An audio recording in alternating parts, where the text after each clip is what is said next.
আল্লাহ রাসূল সাল্লাল্লাহু আলাইহি ওয়াসাল্লাম বলেছেন, যে ব্যক্তি নিজের বাবার থাকতেও অন্যকে বাবা বলে স্বীকার করে, তার অবস্থান কি?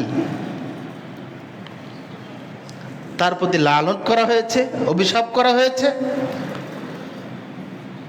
এবং তার উপরে কঠোর নীতিমালা ঘোষণা করা হয়েছে। আর আজকের যুগের যুবকেরা নিজের বাবাকে বাদ দিয়ে অন্য কোনো বিশ্বের ইহুদি মেসিকে তারা বাবা বলে সম্বোধন করছে। আমার খুতবার পোস্টারে একজন ছেলে লিখেছে যে আর্জেন্টিনার সাথে আর্জেন্টিনা সাপোর্ট করাও একটা গর্বের বিষয়।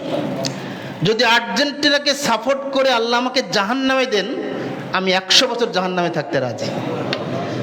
যদি মেসির সাথে জাহান্নামে থাকাটাও গর্বের বিষয়। আস্তাগফিরুল্লাহ। কোন লেভেলে চলে গেছে, কোন পর্যায়ে চলে গেছে আমাদের সমাজ ব্যবস্থা। এই আর্জেন্টিনা এই কিছুদিন আগেই ঘোষণা করলো পৃথিবীতে সবচেয়ে জায়নবাদী রাষ্ট্র হলো আর্জেন্টিনা।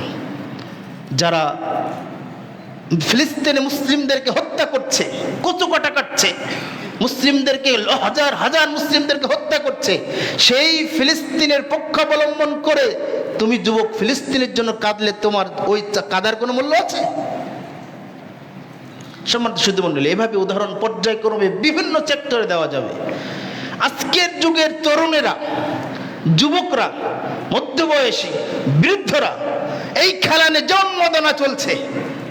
সুন্নাহ হারিয়ে গেছে, ঈমান হারিয়ে গেছে।